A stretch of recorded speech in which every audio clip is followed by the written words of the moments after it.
So a few days ago, I turned 32, and I'm here to remind you that it is okay for you to bloom at any age, and that it's not a disadvantage, and you are enough just as you are.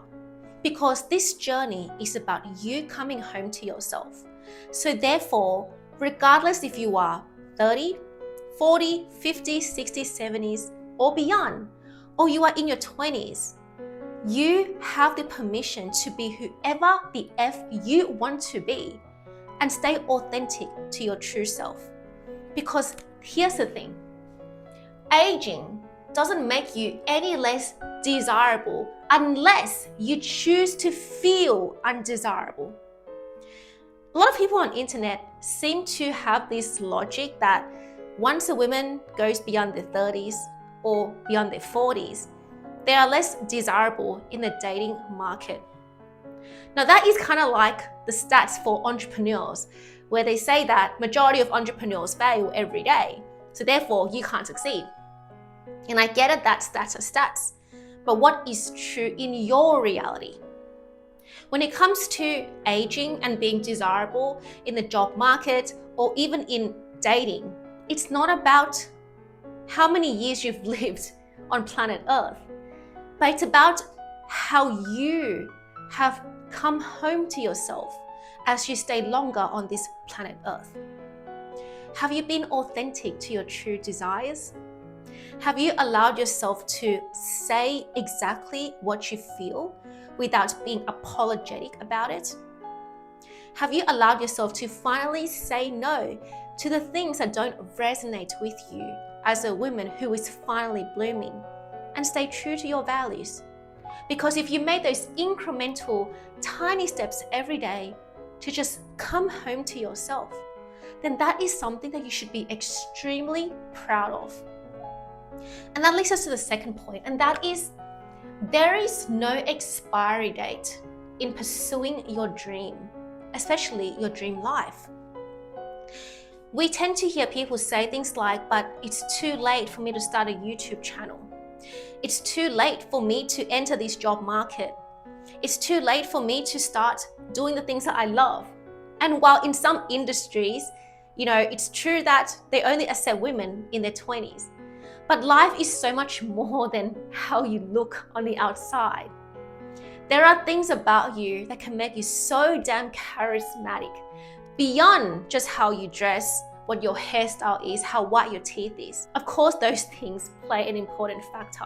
But what plays an even more important factor is how much you are able to express love towards yourself in a way that then becomes love for other people. See, the more that you value your inherent traits, the things that make you truly special, such as your emotional intelligence, your ability to read the room, your ability to have compassion for others, your ability to listen actively for others. These things make you just as desirable and valuable as people who only have their physical appearance to offer. So there are many dimensions of us that makes us attractive. And if you focus on the things that make you unique, then you will finally realize that you don't need to put an expiry date on pursuing the things that your childhood self has always wanted. At the end of the day, you get to do it for you. Whether somebody praises you for being pretty or not because you did a makeup tutorial, it's not relevant.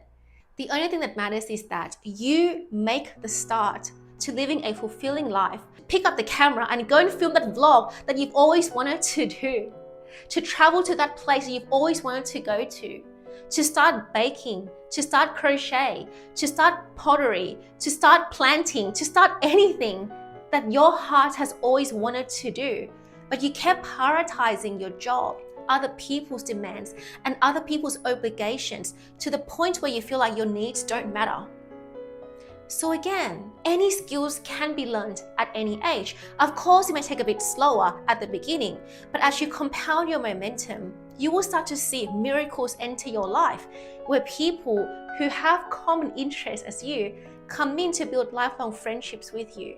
And you will have a new level of self-esteem that you've never once discovered, simply because you built the momentum to pursue your dream when you realize that it's still there. Which then leads us to the third point, that is, you are enough with or without your external achievement. Now, this is so interesting because we tend to measure our self-worth based on our external accolades. And this was a society's conditioning of how we should measure ourselves. And I completely get it that your income, where you stand in this world, how you look, how you dress, what your job title is, whether you have a mortgage or not, whether you have a nice car to drive or not, is important. But what's even more important beyond your accolades is your self-respect. Do you feel dignity from within, whether you have a car to drive or not? Do you feel a sense of dignity within that every day you show up for yourself, regardless if you have the things that make you look fancy or above other people or not? Because once you're able to feel secure and okay with yourself, regardless if you carry a Kmart bag or a Chanel designer bag, nothing can really beat you down anymore. See, what's interesting about accolades and achievement is that it's never enough. It's a game that constantly traps you in the cycle of wanting more and more and more on this hedonic treadmill. And the faster that you can get off this hedonic treadmill, the more you will find joy and fulfillment in the little things that are already there that makes your life rich. Now, it's interesting because when we focus on the things that are already there, quality friendships, beautiful conversations, endless smiles from strangers that you can exchange anywhere when you're in a good mood, a free coffee here, a free muffin there, it's already there for you. And the more you acknowledge it, the more you have positive life force to then take intuitive actions that then lead to these external achievements and hence validation that you've always wanted. But that validation starts from within you, that your sense of self-worth is not defined by a Chanel designer bag or what kind of car you drive or what kind of dress you wear. You wear them because you feel good, not because you want others to like you for wearing them. Which then leads to the fourth point, that is, losing friends is okay, as long as you don't lose yourself in the process. See, as we start to bloom in our late 30s or our early 30s, we start to recalibrate our frequency, where people who no longer value the same things as us, who no longer see life the same way as us, start to fall off. And that is completely okay. And it's interesting because once I spent a year of solitude pretty much, with very little socializing, barely going out to have dinners anymore with anyone, and just sticking to myself for one whole year, without really texting anybody, literally just being really, really single, I thought that it was going to be a very lonely and sad period. But it was a very transformative period that allowed me to truly come home to myself. And that's because I didn't have a lot of distractions to make my energy leak the same way that it used to. So when you start to lose friends or you start to drift from people that you once cared about, it's not always a bad thing. It's actually an opportunity for you to, again, come home to yourself and rediscover who you truly are without this certain group. For a long time of your life, your friend group may be the things that defined your identity. Without these friend groups, then am I just a loner? Without these girls that I go and chat with in a way where it demeans men, who am I then if I stop demeaning men? Who am I now when there's nobody giving me any more unsolicited advices that I don't need? You become the person who knows how to lead your life. You know how to make your own decisions. You know how to trust your intuition. And you just feel into your gut that this is the right move. You get so much better at communicating with yourself and listening to your body that absolutely contribute to you blooming more and more as you get older.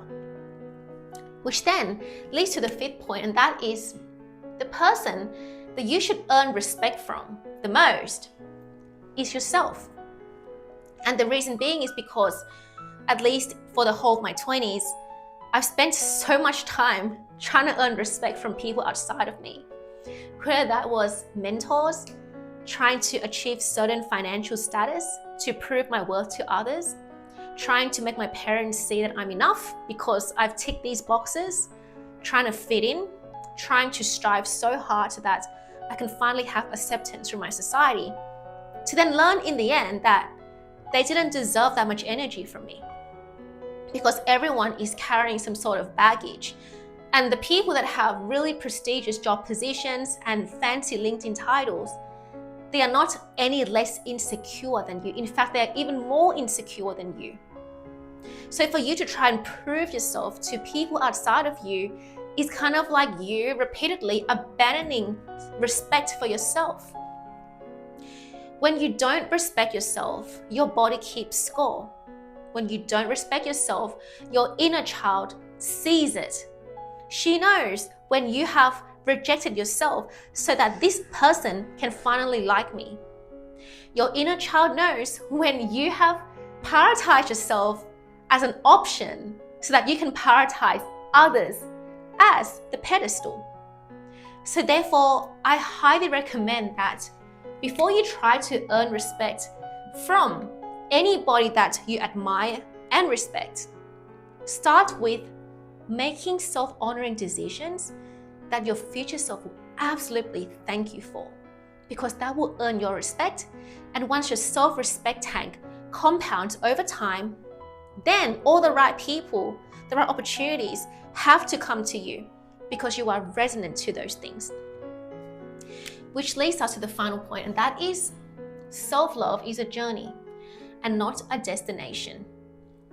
Meaning that we tend to have these statements in our mind like, once I achieve this kind of success, a 6-figure salary, or even a 7-figure business, then I will love myself more.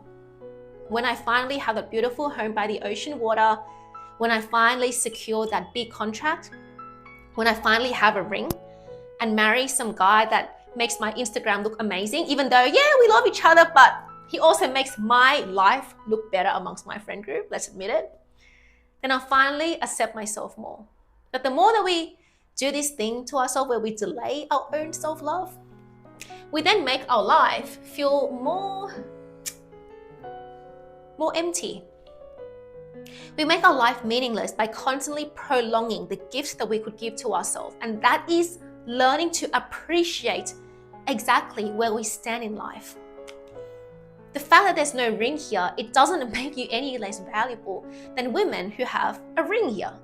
It's an accessory, it's a symbol, but it doesn't mean that you are not enough because nobody's giving you a ring. And yet we can't really come to the fact that a ring doesn't make us any less worthy of love.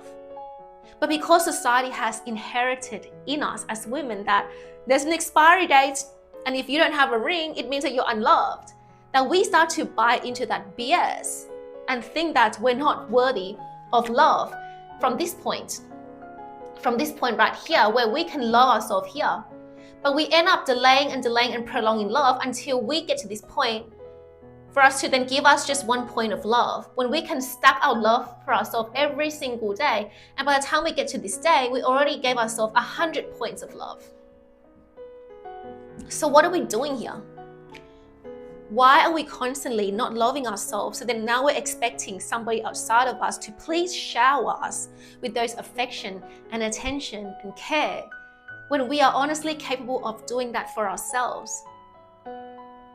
And all it takes is for you to accept that blooming late is fine. It's actually not disadvantageous. Blooming late is an opportunity for you to finally come home to you. Blooming late is an opportunity for you to love yourself more than you've ever had, regardless of what conditions are thrown at you. So, I hope you gain a perspective shift from this video. And again, if you'd like coaching on this, then I offer a coaching service where I help high-achieving women shatter their inner worth ceilings in 8 to 12 weeks so that they can become wildly successful, and not just in finance, but in every area of life. So, hope you guys enjoy this video and see you soon. Bye-bye.